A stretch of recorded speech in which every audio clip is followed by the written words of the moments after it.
As always, a disclaimer. We remind you to please consult your doctor, your mental health professional, your outreach group, your sponsor or specialist before adopting any change to your dietary, physical, and or mental health regime. As you may have guessed, this topic tonight will deal with lessons that I've learned, but also talks about attachment and codependency. So that said, if you're looking for options with respect to mental health, contact SAMHSA, the Substance Abuse and Mental Health Services Administration, at 1-800-662-HELP. It's 1-800-662-4357. The service is open 24/7, 365 days a year, and is a confidential free information service for individuals and family members facing such stressors. Importantly, if you're feeling suicidal crisis or emotional distress and need to be put in touch with a crisis center, call the Suicide Prevention Lifeline at 1-800-273-TALK. That's 1-800-273-8255. Or go to suicidepreventionlifeline.org. You can also text the word HOME to 741-741. Those resources are also available 24 hours a day, 7 days a week, 365 days a year. And then I wouldn't have this disclaimer unless I talk about something that has been paramount in my mind and heart over the last 18 months, nearly 19 months now, but quite frankly, the last 11 years. Wrong graphic, John. Wrong graphic. That's the graphic. But multiple sclerosis has been part of my life. Outside of the demyelination I had in 2011 and the diagnosis of having MS in late 2020, this has been part of my life. So, that said, the National MS Society is a collective of passionate individuals who want to do something about MS now, to move together towards a world free of multiple sclerosis. Multiple sclerosis is comprised of unpredictable and often disabling flare-ups of the central nervous system. Such flare-ups disrupt the flow of information within the brain and between the brain and the body. The National MS Society is the largest private funder of MS researchers in the world, investing more than $1 billion to date. MS stops people from moving, but the National MS Society exists to make sure that MS doesn't. To contact the National MS Society, please call 1-800-344-4867. Once again, 1-800-344-4867. Or go to their website at nationalmssociety.org. We're still raising money for the National MS Society through A Venture to a Cure. This was a page that was created in conjunction with the Walk MS 2022 earlier in the year. This effort will last through September 30th, and you can reach that by going to rebrand.ly/A Venture to a Cure. Once again, rebrand.ly/A Venture to a Cure. Thank you. Thank you for all of you who have donated money to this amazing organization or have even gone to the National MS Society to learn more about demyelination and multiple sclerosis. It touches me and over the 1 million people in this country who have multiple sclerosis in so many ways, and we appreciate all of you. And on that, let's begin. Lessons. I've talked about a lot of the lessons I've learned in the last 3 years. I've shared a lot of the lessons that I've learned with all of you on this show. Tonight we're going to talk about those lessons from a different set of lenses. Things that I learned by way of analogy, things I learned by way of pictures, but learning and observing, not dwelling. The most major lesson I learned. That's the first half. The second half, we talk about attachment, and moreover, what attachment may mean to codependency. We'll basically analyze both of those terms because one usually gets confused for the other. So we'll talk about lessons learned, and we'll talk about attachment, because this is the Venture Forward.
Good evening once again, and welcome to the Venture Forward. I am John Venturini, a recovering addict of alcoholism, compulsive gambling, and overeating, obesity. And it's an honor and pleasure to see you, all of you, tonight on YouTube, Facebook, Twitch, and Twitter on this Thursday night. A little tongue-tied tonight because I realized there is a lot to cover, and I hope to get through all of it. And if we do, we do, and if not, we have another episode next week that we'll talk to. But it is absolutely awesome seeing all of you. I think the thing that is making me talk about this tonight is I was going through some old pictures of not just the obvious. You know, we talked about the picture that I took with my badge back in 2019, the thing that I showed at Gaudensia, and the one that took a lot of people by surprise. Like, they can't believe this person lost this much weight. That's one obvious picture. But there's going to be some other pictures that I'm going to show you tonight that are not as obvious, that I may have not shown you before. As you may or may not know, I've lost this weight 3 times. So tonight, we're going to take a walk back down memory lane about what that looks like. And then moreover, we're going to talk about some of the triggers that happen underneath it all that caused the weight to come back, outside of just a quick, rapid weight loss and a quick, rapid weight gain, which is very commonplace these days. And we're going to take a look at that story somewhere down the road, either during the summer season or maybe as a first or second episode for the fall. But it's happened to a lot of people. So we're going to address that. But it cannot be remiss to say that there is a lot of things psychologically that were going on that caused that weight to come back on, and also other bad addictions, in that of drinking, outside of that of gambling. So we're going to talk about that. We're going to talk about that by way of 2 mechanisms. We're going to talk about that by way of the pictures, and we're going to talk about analogies, something that a therapist and I worked on back in 2019 when I started going down this road. And I think it's something that was very revealing about what I needed to work on and study over this journey. So we're going to talk about that. That's the first half of the show, as if that wasn't enough. The second half of the show, we're going to talk about attachment. And moreover, how attachment can be confused for codependency. We're going to talk about the different kinds of attachment styles. We're going to talk about the characteristics therein, and how not one characteristic per se is worse than the other, but are things that have to have us weary of and very aware of. It's not that we can't overcome those things.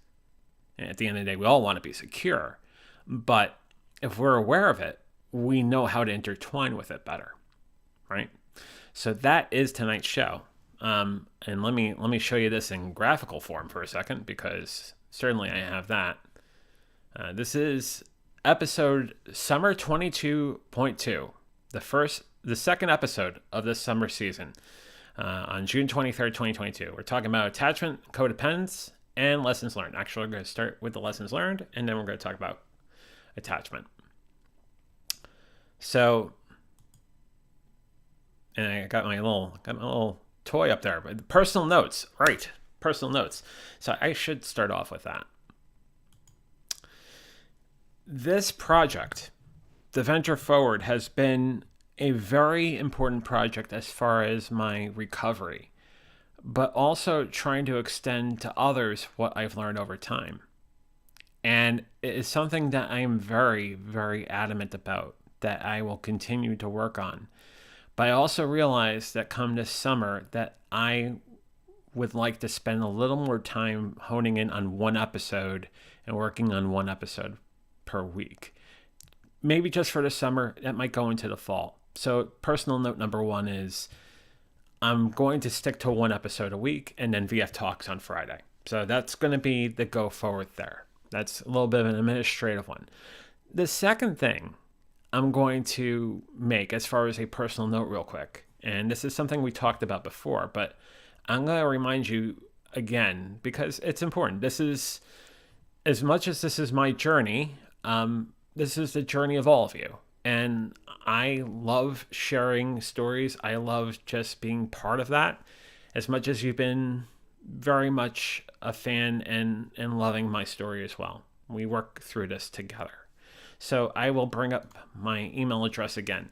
If you have a topic idea for this summer season or for season 5, which will start in September, please email me at theventureforward@gmail.com. We could talk about any sort of topic that is front of mind for you. We could also talk about your story. Both are fair game. We've had a lot of people on this show that we've had interviews with and have had the most compelling stories, and really enjoyed how we really got a chance to talk about that and they got a chance to share. Because at the end of the day, that's what this show is about. It's about sharing. So if you have an idea or you want to share your story, please, theventureforward@gmail.com. We'd love to have you on this show. So that said, I think those are the personal notes. So let's actually get at this with something that we do best now. And we're going to start, actually, let me go back to the rundown real quick. We're going to talk about a language of letting go with respect to beliefs. And moreover, it's letting go of old beliefs. At the end of tonight's show, we're going to talk about detachment, because we have to realize that detachment is very much an important part of this story as well. So let's start off with the language of letting go for today, June 23rd, in that of letting go of old beliefs. Try harder. Do better. Be perfect. These messages are tricks that people have played on us. No matter how hard we try, we think we must do better. Perfection always eludes us and keeps us unhappy with the good we've done. Messages of perfectionism are tricks because we can never achieve their goal. We cannot feel good about ourselves or what we have done while these messages are driving us. We will never be good enough until we change the messages and tell ourselves we are good enough now. We can start approving of and accepting others. Who we are is good enough. Our best yesterday was good enough. Our best today is plenty good too. We can be who we are and do it the way we do today, and do it today rather. That is the essence of avoiding perfection. God, help me let go of the messages that drive me into the crazies. I will give myself permission to be who I am and let that be good enough. And that is the language of letting go. I saw some comments pop in here. I was remiss to show comments at the beginning of the show. The person that gets the door prize for tonight would be Sammy over on YouTube, who says, "Hey, everyone." Hey, Sammy, hope you're well. We got Saray Studio Art, who says, "Good evening, John and everyone." Good evening to you. We have Rollo on YouTube, who says, "Hi, venturing friends." I like that name. Hi, Rollo. Hope you're doing well. And we got Laura on YouTube, who says, "Hello, how are you? I'm doing well. I hope you are doing well, too." So I knew I was missing something. I was missing the opening comments. When we think about it, we are always taught that we have to be perfect or strive as asymptotic to perfect as we can be. And the one thing I'll say, which is not even in tonight's material, but something we shared before, is about progress. It's about progress, not perfection. If we move the needle just a little bit, guess what? That's better than what we did yesterday. And you know what? Some days, if we just do something, it's better than doing nothing at all. It's never, never, never, never about perfection. We're human beings. We have flaws. Our flaws are our most attractive thing. So perfection is a non-entity. Living your best life, living a happy life, living everything you want to achieve to, that is living your best life. That is doing everything you can in this magical journey known as life. So let me get to some pictures, as I realized there wasn't a segment there. Let me go back to Maine for a second. This first segment is going to talk to these sort of pictures that basically gravitated me to talking about lessons learned. Now, we've talked about lessons before, whether they are the lessons of my dad, whether they are the lessons of this experience that I've gone through, the lessons through therapy, the lessons through whatever. We've talked about those lessons. But there are things that are in these pictures that made me realize, okay, well, there are stark reminders of what can happen if I don't stay aware. And again, I don't dwell, I just learn. So we're going to start off with that, and then we're going to talk about some analogies. Serenity says, yes, progress, not perfection. Yeah, it's a great phrase. Something that I very much gravitate to. This is turning point number 1. And what you have here is 2 pictures. You have a picture of me from the first time I lost the weight on the left-hand side. And you have a picture of me when I started gaining the weight back. This was in the middle of 2003. So just to put some timestamps on things, because as I talked about rapid weight loss, rapid weight gain, that is part of the story. The picture with me in that purple shirt, purple, mauve, whatever you want to call it, was in late August, September of 2002. The picture of me off to the right was in July of 2003. So between that time, about 195 pounds, I was at the sort of the lower precipice of me losing the weight the first time. I gained a good amount of that weight back for July of 2003. The reason why that's important is because I kind of threw away everything I worked really hard to do for one reason or another. Some of it could be psychological. Some of it could be just too comfort in my own skin. Some of it could me just saying, you know what, I don't want to do this anymore. All the things I tried to achieve I got. Relationship, job, yada, yada, yada. At the end of the day, that's not the reason why we go through these health journeys. We go through these health journeys so we, ourselves, could stay as healthy as possible. That's the reason why. But that wasn't evident back in 2002, 2003. That's turning point number 1. Turning point number 2 would be the second time I lost weight. In 2010, go back to one picture over here. I was as low as 195. By 2010, I was 440. So I gained back most of that weight and then some. Went 425 to 195 to 440. That was at a brunch somewhere on that left-hand side. And that was at the point where I had to do something about it again. So I worked at it. I knew what I had to do. I had the mechanics somewhat down. Started with a diet, and then later on exercise played the role that it did the first time around. And I got down to 245. That is the picture on the right-hand side. And then, and only then, I thought, well, now I have this figured out. Well, I have the relationships I want to have. I have a really good job. I can live more comfortably. But that, again, I kind of fell back to the old sort of routine where I just threw it away because I got too comfortable. I wasn't taking the joy of the things I was doing in the gym and the joys of the things I was doing to stay healthy and fit. I just gravitated back to overabundance. I gravitated back to those behaviors that made me obese. That was turning point number 2. Now, somewhere along the way, this is important to talk about. Somewhere along the way, I had that demyelinating event where it basically knocked me out of work for 5 weeks. I had numbness on the top of my head, down the left-hand side of my body, down the lower right-hand side of my body. Optic freezing, brain fog, you name it, I had it. Enough of a first event where you say, okay, you should be diagnosed with multiple sclerosis. But back 10 years ago, it was a little more of a tricky divide to just take that diagnosis because our healthcare system, as far as insurance was concerned, wasn't forgiving enough, wasn't as loving and caring enough for people who are dealing with multiple sclerosis and other demyelinating symptoms, demyelinating diseases,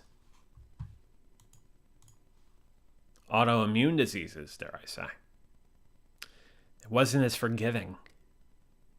So I took that first diagnosis of a major demyelinating event and held on to that. And it got me all the way to the end of 2020 when I started losing the weight for the third time. So let's talk about turning point number 3.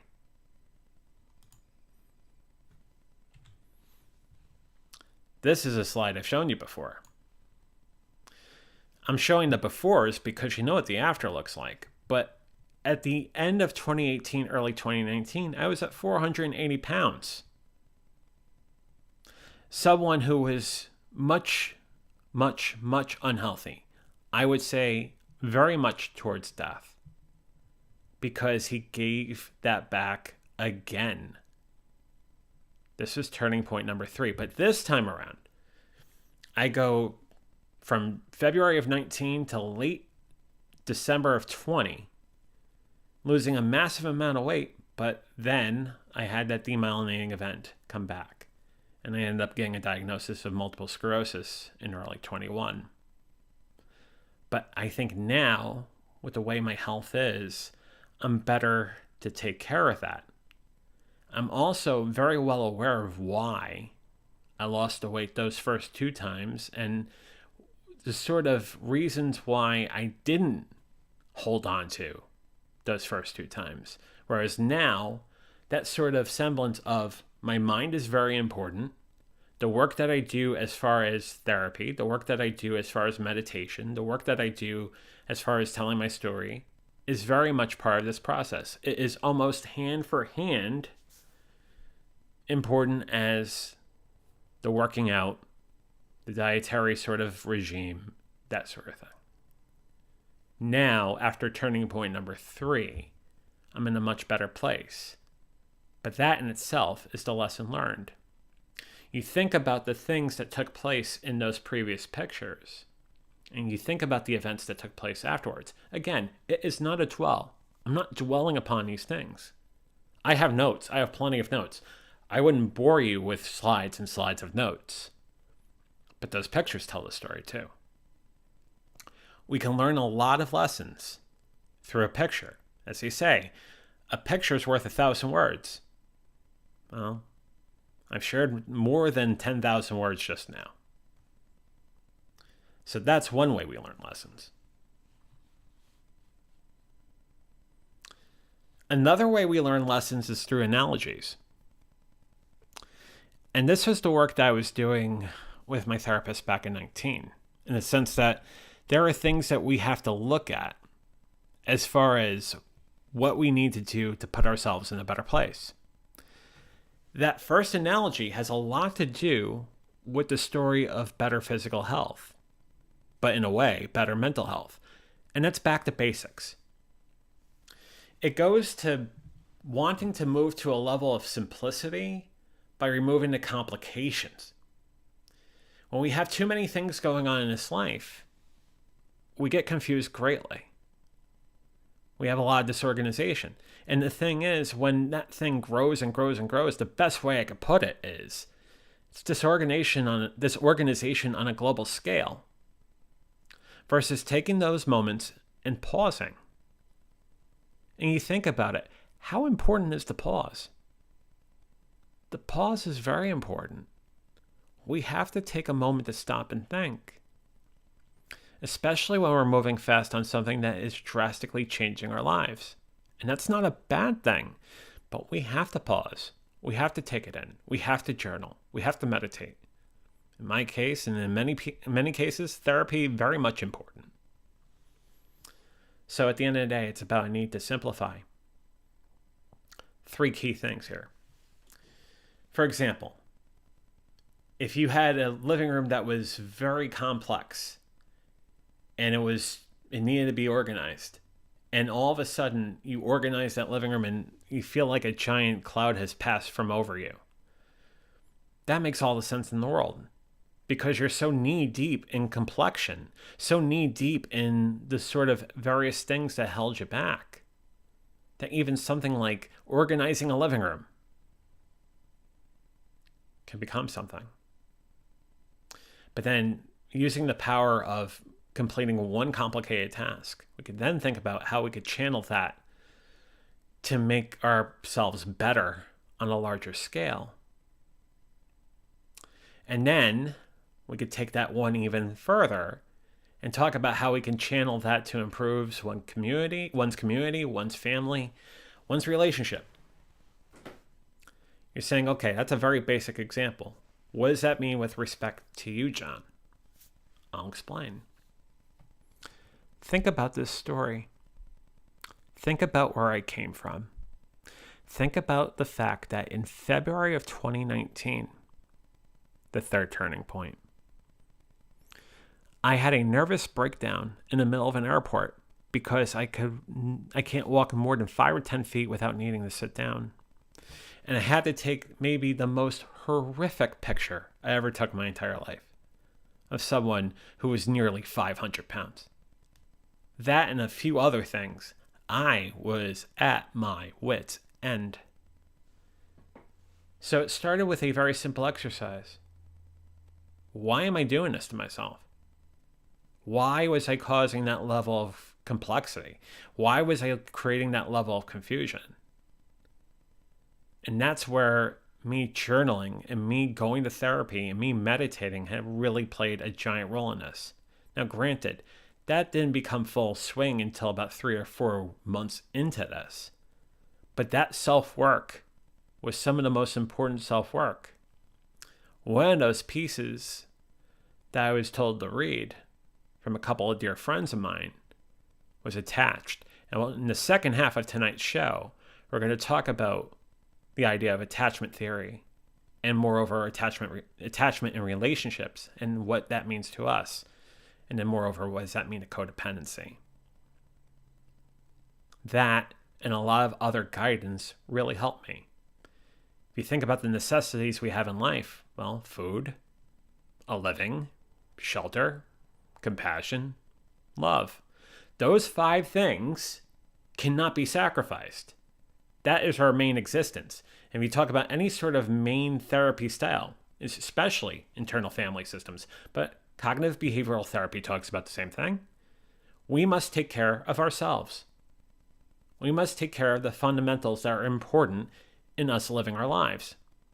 So those necessities are key. But sometimes in order to do that, you have to go back to basics. What about the mind? Do you look at the mind as a manual versus a pile of papers? Or do you look at the mind as a puddle versus a waterfall? Both of those analogies make a lot of sense, but for various reasons. Let's talk about that.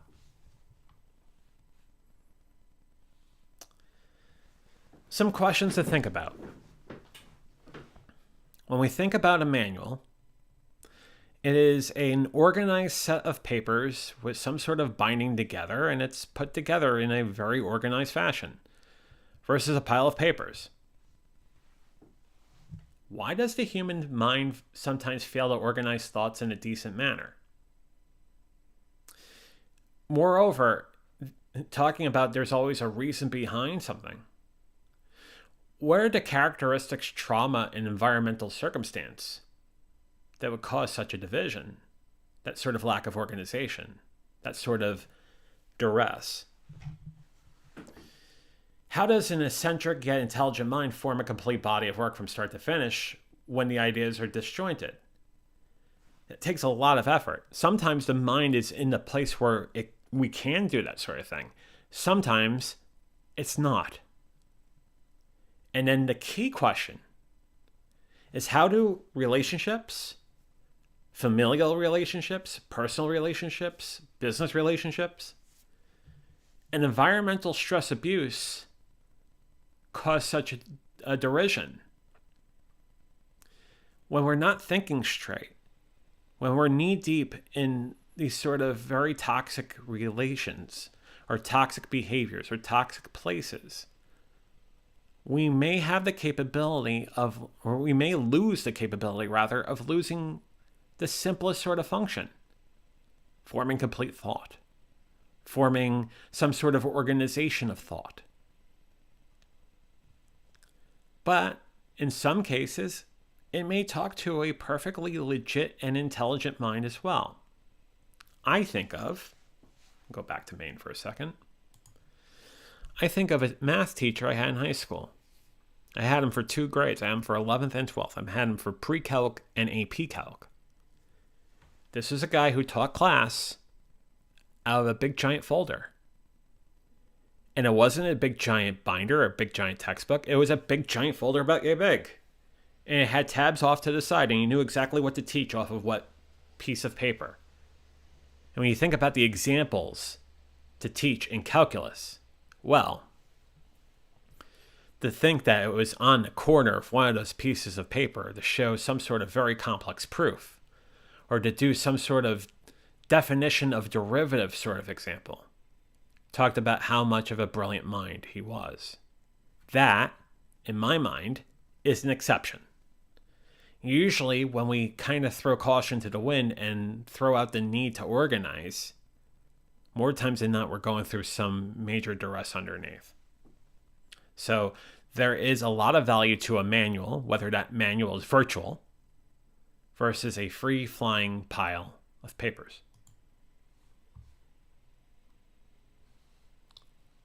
Another analogy: puddles and waterfalls. 2 bodies of water, haphazard in some degree. One very peaceful, one somewhat violent. The question here that I want you to think about is, when does that puddle become a waterfall? And moreover, what does that waterfall mean to you? As just as much the question being, what does that puddle mean to you? What's a puddle? A puddle is a minor inconvenience, something that you can avert or avoid. You can step around it, you can jump over it. If you feel like duplicating a scene from a musical, you could jump in it like Gene Kelly. You do whatever you want. Puddle is small, you could do that. It's very pretty to look at. You could play in it. Anything in a puddle can be used for one's enjoyment, or you could avoid it. But it's never, I would say, monumental. You think yourself singing in the rain and jumping in it? That's fun. Kind of makes me want to do that the next time it rains. That's a side note. That's a puddle. What about a waterfall, though? A waterfall is a massive beast of nature, something that you can see from afar. If we're talking about Niagara Falls, you could feel the effects of Niagara Falls from a mile or 2 away.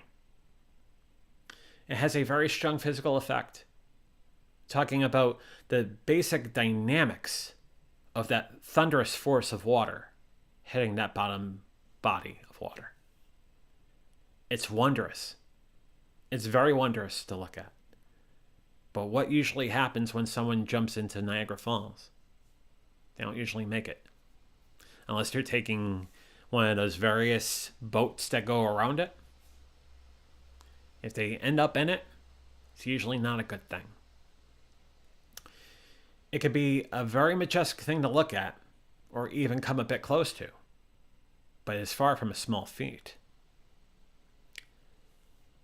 That moment where a puddle becomes a waterfall is something we really have to take note. But then we have to think to ourselves, well, why, in the back of our mind, did that situation go from being a puddle to being that of a waterfall? What sort of things were we not looking at underneath that we had to analyze? That's part of it.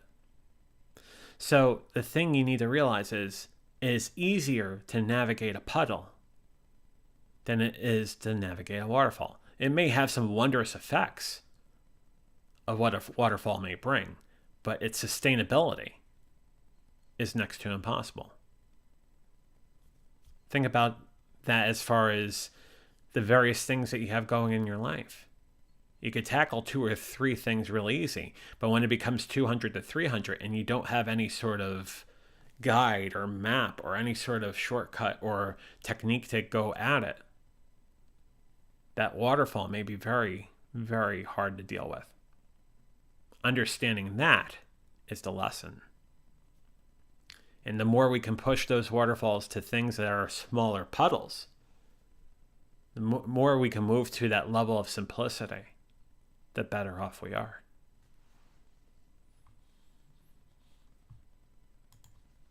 When my therapist brought that example up, I really gravitated to it because I think about how my life was in 18, 17, 16, and how things got really complicated. Whether it was a question of things I was doing from a business perspective, things that I was doing with my family, things that I was doing in my relationships. The fact that everything became a thunderous waterfall. You wonder why I had a demyelinating event in 2011. Because I wasn't processing it correctly. And I'm not to say that I'm a neurologist or anything, but certainly that wasn't helping me one iota, was it? So, it's better to have puddles. You could dance in puddles, but you can't dance in a waterfall, that's for sure. We have Mark joining us on YouTube who says, "Hey all, hope you're doing well, sir. Hope you're doing well." One more analogy, and this last analogy is could be deemed very triggering. It's not triggering for me, but I'm going to warn you in advance if you have a problem with the terms that are dealing with gambling, take 5 or 6 minutes out and then come back. But this last analogy is very important. If you think about what I did in early 2019, that's exactly what I did. Shuffling the deck. We talk about being dealt a bad hand sometimes. If we don't like what we are dealt, we should indeed shuffle the deck. If we have the opportunity to shuffle the deck, we should do it. If it's not easy, we should figure out how we can. The roadblocks that can hold us back in this sort of messy sort of alignment of cards, so to speak, bad relationships, a bad lifestyle, a bad outlook, bad behavior. Let's dissect. The relationships being familial, marriage, work, etc. Lifestyle would be obesity, alcoholism, drug use, gambling, etc.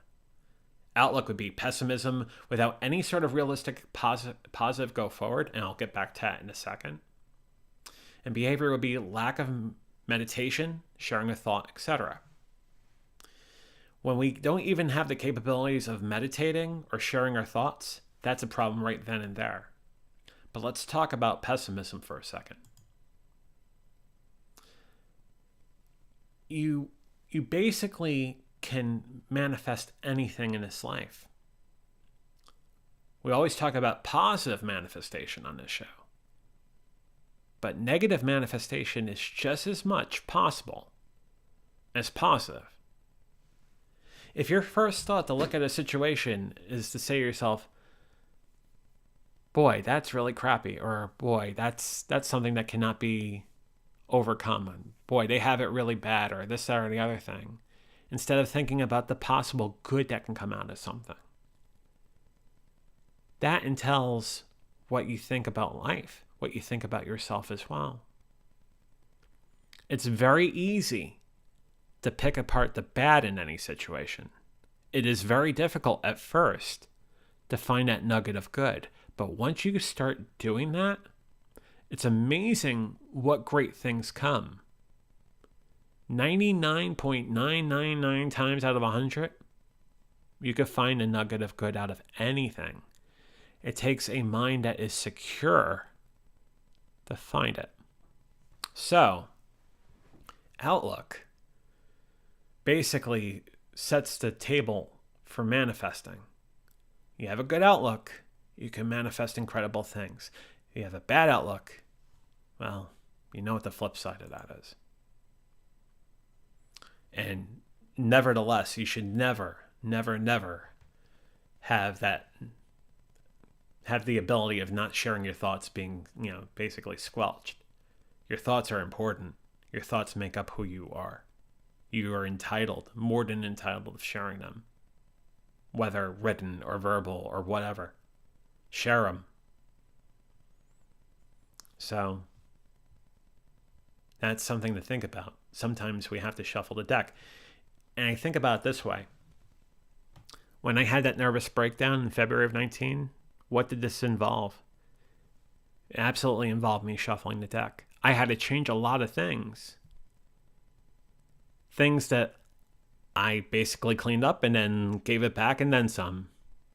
But then also some really bad other behaviors that came in there. A lot of these firefighters, using that word again. I had to shuffle the deck to put myself in a place where I can live a life, where I can live a healthy life. But sometimes you have to change a lot of things in order to get there. Nothing wrong with change, especially when we are very rational in thinking about why things need to be changed. At the end of the day, again, I'm going to say it, when the cabin pressure goes out and the masks fall, who gets covered with the mask first? You. Then you think about the rest of the row. You got to worry about yourself first. That's selfless, selfish. It's what you need to do to survive. That's what you have to do.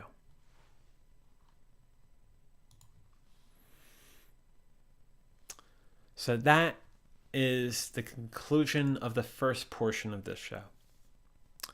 Let's talk about attachment, which I think is a very logical go forward from the first half, in the sense that we must gain a better sense of self. We must become secure in ourselves. And we'll talk a little bit more about what that means in a minute or two. But attachment is not necessarily codependency, and codependency is not necessarily attachment. So let's talk about that. 5 books that I think about when I think about attachment. The first book was the book that was actually recommended to me. I actually have a copy of it right here. It's attached. It was written by Dr. Levine and Rachel Heller, and it is a great book. A lot of good workbooks in there. I have not only the printed copy, but I also have the Kindle copy as well. If you're thinking about trying to do that sort of dissection, I seriously recommend picking up a copy. Start with that. But then there's also the Attachment Theory and Practice. There's also It Didn't Start With You. There's The Power of Attachment. There's Never Good Enough. There's a lot of great books with respect to attachment and attachment theory. And also figuring out whether you are anxious or avoidant or secure, anything in between. And then also the things you have to be aware of with these different types. There's one that's very pivotal, and we'll get to that in minutes. Ideally, there are 3 kinds of attachment. 2, not the greatest. 1, ideal. Let's talk about the ideal one first. And this is from the Attachment Project, by the way. Incredible resource. They have a really great quiz you could take to figure out what attachment style you are. For the sake of time, we won't go through that quiz, but I definitely recommend going to the attachmentproject.com. The URL is in the lower right-hand corner of this graphic, and it will be repeated in a couple other graphics.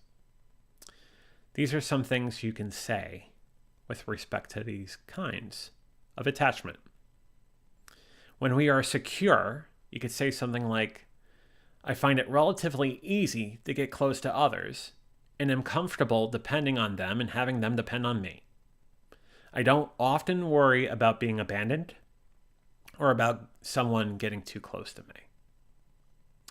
One thing we think about as far as these attachment styles, these relationship styles, is the fear of abandonment. It comes up more times than not. It's something that I certainly have a major fear of. Something I work through in therapy. Fear of abandonment is very common, but definitely part of my story as well. Have I grown past it? I like to think I have, but it takes work. And that's the other thing. If you think you're in one of these buckets, you can work out of these things, but it requires work. And we'll talk more about that soon. As far as the anxious mindset, you could say something like, I find that others are reluctant to get as close as I would like. I often worry that my partner doesn't really love me or won't want to stay with me. I want to merge completely with another person, and this desire sometimes scares people away. It's anxious. It's sometimes these sort of negative predispositions that form in your mind. It didn't come with any rhyme or reason, or you may be going off of a context clue that happened to you a long time ago and automatically think that what you're in right now, well, that's going to be basically the pattern you're going to live by. It's not necessarily the case. Observation of patterns, one thing, but applying that pattern when it wasn't really needed is a sign of two things. One, you didn't really work through the past to come up with that sort of elimination or that sort of separation. And the second thing is it goes back to other things that may have happened either in your adulthood or your childhood. And as much as I don't say it is a study of that, you could definitely talk about your childhood study and internal family system. Not to give that sort of brand of therapy a plug, but that definitely comes out there. Does it come out in CBT and DBT and other therapy types? Absolutely. But in IFS, it definitely does. But we could talk more about that down the road. The last one is avoidant. And you say something like this. I am somewhat uncomfortable being close to others. I find it difficult to trust them completely. Difficult to allow myself to depend on them. I am nervous when anyone gets too close, and often love partners want me to be more intimate than I feel comfortable being. That is being avoidant. So here you have your three major types. Clearly, of the three, one positive, full functioning type, and that being secure, and the other types kind of butting heads with that, either being anxious or avoidant.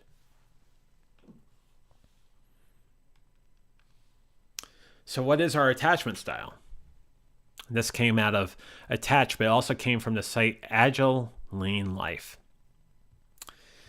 Based on how well a child's needs were met, different attachment styles are developed. So one of the things about Attachment Project is they will go through the questions with respect to how your mom treated you as a kid, how your dad treated you as a kid.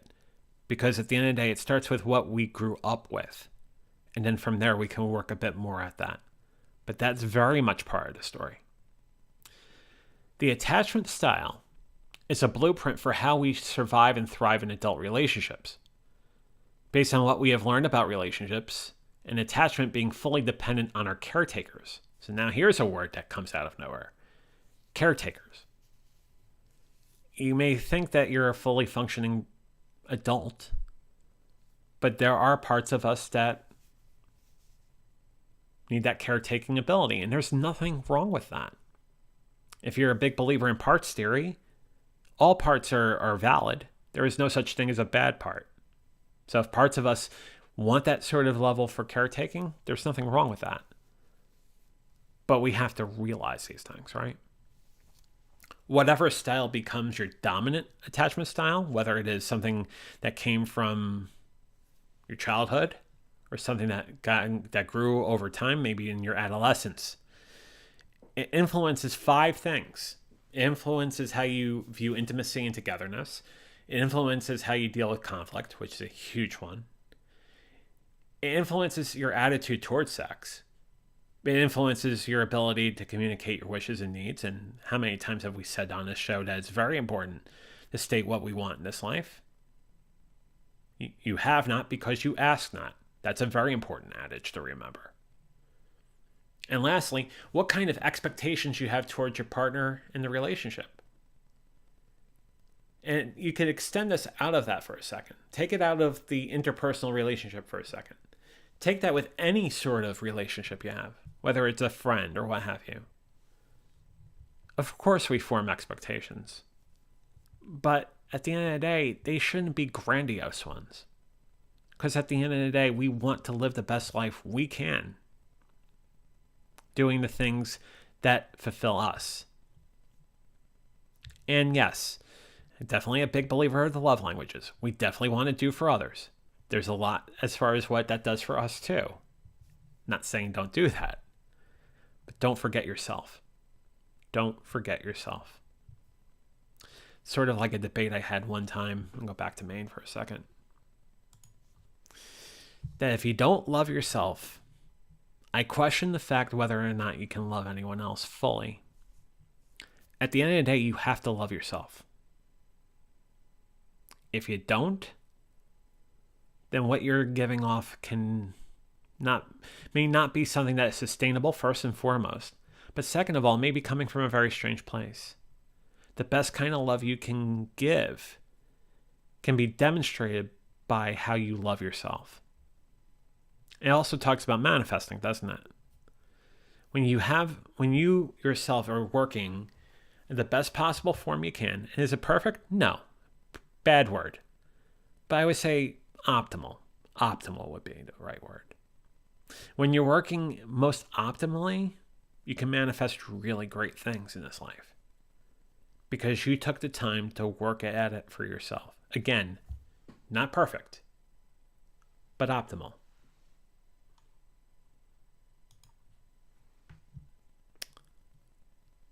It is a dance, right? We talk about relationships as being a dance.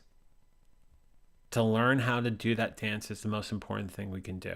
Because it's not only the dance there, it's the other dances that we have. We can extend this way outside of this too. Going back to this for a second, your four relationship types, your four attachment types are basically a weigh-in of one's self-perception versus the perception of others, both in the positive and negative. When both are positive, then you have something that is very secure. When you are positive, but the other is negative, that could be best looked upon as avoidant. When the other is secure, or when the other is positive and you are negative, that could be anxious. And when both the other and self are negative, that's disorganized. To get to that conclusion, there are a bevy of quizzes out there that you can work on. As I mentioned before, attachmentproject.com has a really great quiz. And if you're curious about that, I suggest you do it. It takes no longer than 10 minutes.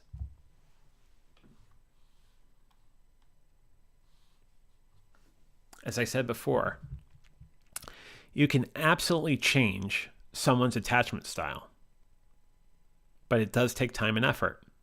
If you're talking about the work of John Bowlby and Mary Ainsworth, attachment theory initially explored the bonds that infants formed with their caregivers. And certainly over time, an infant forms into an adult. Plenty of time for an infant to grow physically, mentally, psychologically. So you can change the attachment style, but it takes time. When I think about the effort, I think about something where it is the therapy you do, it is the journaling, it is the meditation, it is getting your mind to a more centralized place. But that takes effort, especially if you come from a world where you don't take that effort to try to take care of yourself. And as I said, the therapist that you see is just as important as the doctor you see. You see your doctor if you have a problem and you maybe twisted your ankle or something. You certainly see a therapist when you're trying to work through some things. Both work hand in hand. You don't call it a mind-body connection for nothing, do they? So you have to take care of both of those things. Some things to help out. Golden rules, if you will. If you're curious about what sort of attachment style you have, and what sort of attachment style your partner has or whoever has, think about 5 things. This is coming out of Attached, by the way. Determine whether they seek intimacy or closeness. Assess how preoccupied they are with the relationship and how sensitive they are to the rejection. Again, rejection is not the worst thing in the world. It will sting for a little while. But at the end of the day, you do live your life. So you have to think about it that way. You don't rely on just a synonym or a phrase. You look for various signs. You do read a bit. But again, you can't look at the past to kind of form that opinion. You observe now. The past is history. You observe now. You assess their reaction to communication that is effective. Not to say that all communication is not effective, but when you have a very effective communication, a very heartfelt conversation, you assess their reaction to it. And communication is very much important to any relationship, to any sort of connection that you have with someone. And you listen and look for what they are not saying and doing. So you kind of read in a bit. You look at the context clues. You try to look at the verbal hints. Not to say that you're going to become someone that can read minds and watch body language to the most minute degree, most acute detail, but there are things that are shown that are not necessarily said. Be aware of it.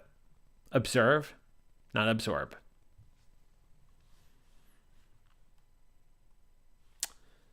Here's a cheat sheet. And I hope you brought your magnifying glass, but here are 10 characteristics of the three attachment styles we talked about. When someone is avoidant, they send mixed signals. Whereas if you're secure, you're reliable and consistent. If you're anxious, you want a lot of closeness in a relationship, maybe overly close. And again, if you're anxious and the other one being anxious, there's nothing wrong with that. But always try to read that. Make sure you're applying the right level of closeness as apropos. Another example. If you're avoidant, you're using distancing strategies, whether they're emotional or physical. If you're anxious in that sort of degree, you're playing games to keep your attention or interest. But if you're secure, you communicate relationship issues well. So again, communication that's transparent, very clear, and very well delivered. One more example. If you're avoidant, you don't make your intentions clear. If you're anxious, you fear that the very smallest of acts will ruin the relationship, no matter how minute or how acute that may be. You believe that you must work hard to keep. You believe that they must work hard, or you must work hard to keep your. They must work hard to keep your interest. The vice versa is true too. It basically puts everything down to a microcosm and thinking that the littlest thing can blow the entire relationship. And that's not the case. When you're secure, you naturally express feelings for you as you naturally express feelings for them. So this cheat sheet is part of Attached. Again, I seriously recommend reading that book. But you could see how there is that divergence between being avoidant versus being secure versus being anxious. Where the ideal, of course, is to be secure.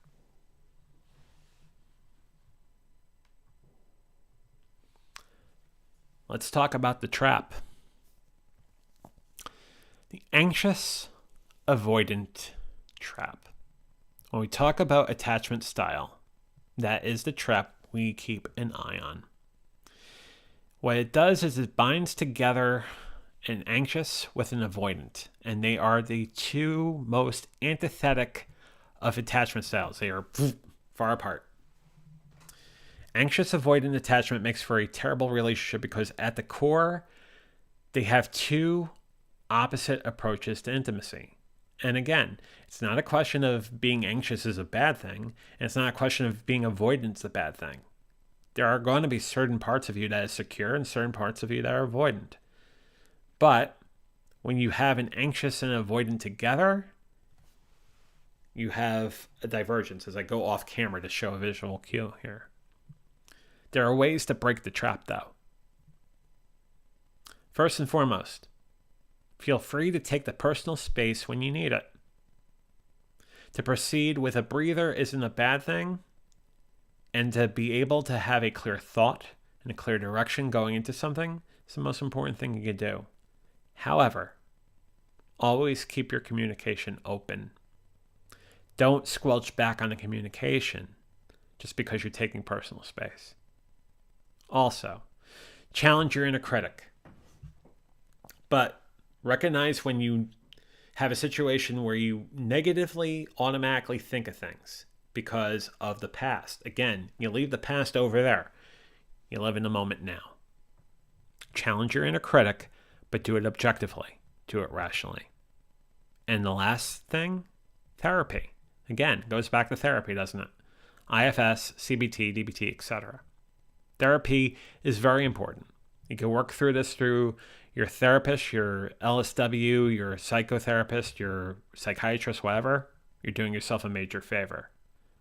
Those 4 are definitely a way you could break an anxious avoidant trap. So we talked about attachment styles, and you may be saying to yourself, well, what does that have to do with codependency? Let's talk about how codependency and addiction go hand in hand. And then we can talk about how attachment plays a role in this. This is from Gatehouse Treatment, by the way. URL's down the bottom there. If I learn how to point, that'd be better. There it is. A codependent takes responsibility for the addict. So now you become a caretaker for something that you may not necessarily sign up for. You're not realizing that they're putting someone else's feelings above their own, so you keep on throwing your feelings underneath the rug. We've talked about that before on this show. You go to extremes to maintain the relationship. You go to extremes to maintain a relationship. As we know, codependent relationships are never healthy. For example, these 5. Justifying drinking because of a hard day at work or needing to relax, or excusing a partner's absence at events because they're in their addiction, or apologizing to others due to damage based on a partner's addiction, or taking on additional responsibilities unfulfilled by your partner because of the addiction, or risking financial future by feeding into your partner's addiction. That was me. If you think about a couple of things in that list, that was definitely me. And we talk about how codependency was very much a part of my life. Not because I was not only the one giving into it, I was the one definitely being caretaken in a codependent relationship, where I basically threw caution to the wind because I was using every firefighter I can for things that were not being addressed. It could definitely become something that is a nightmare.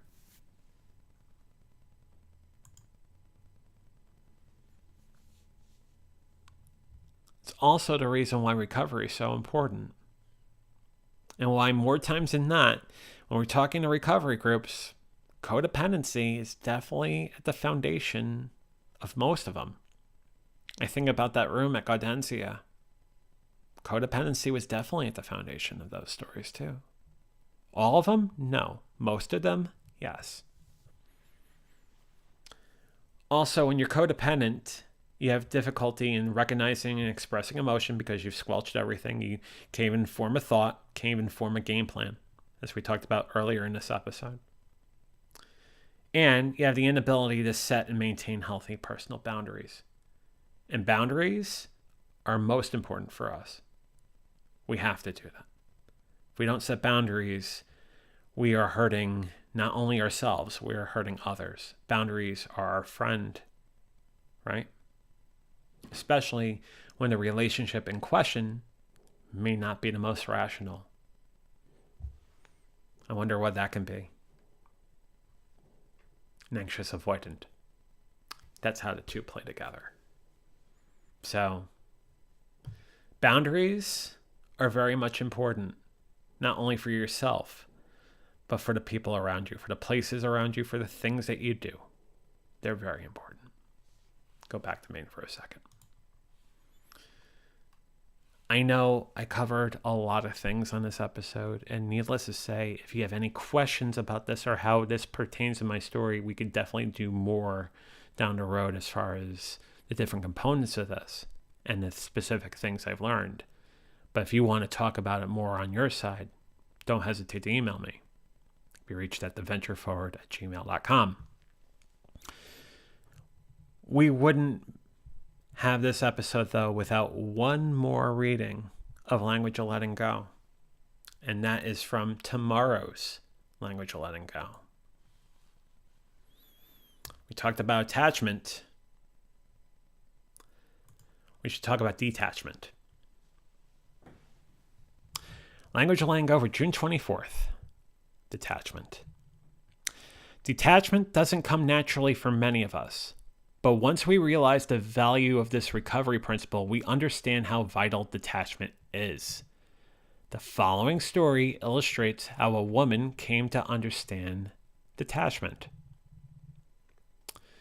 Quote, "The first time I practiced detachment was when I let go of my alcoholic husband.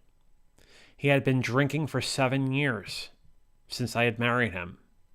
For that long, I had been denying his alcoholism and trying to make him stop drinking. I did outrageous things to make him stop drinking, to make him see the light, to make him realize how much he was hurting me. I really thought I was doing things right by trying to control him. One night, though, I saw things clearly. I realized that my attempts to control him would never solve the problem. I also saw that my life was unmanageable. I couldn't make him do anything he didn't want to. His alcoholism was controlling me, even though I wasn't drinking.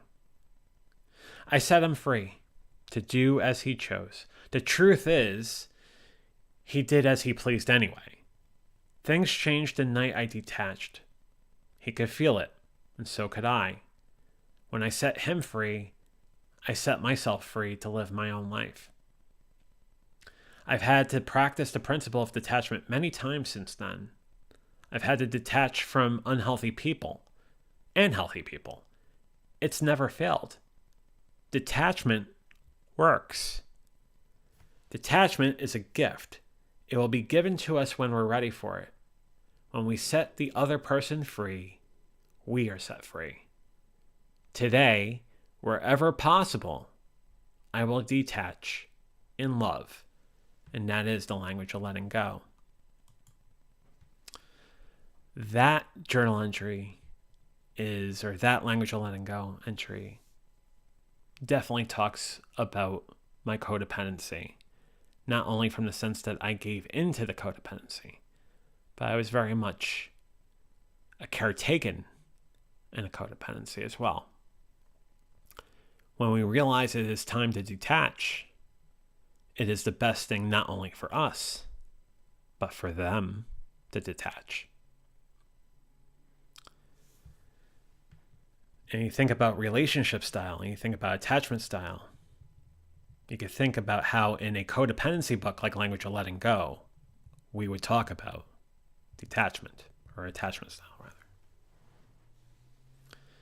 So that is a powerful reading. Not to liven everything up a bit, but let's talk about tomorrow. Tomorrow, we're going to have a conversation about anything and everything.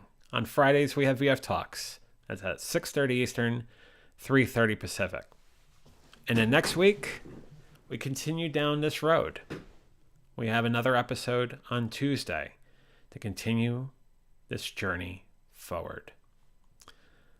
But until next time, I'm going to say the same thing I say at the end of every Venture Forward and VF Talks.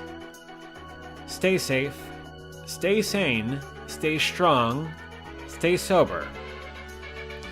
You're worth it. Have a wonderful night. We'll see you tomorrow at 6:30 Eastern, 3:30 Pacific for VF Talks. Have a wonderful night.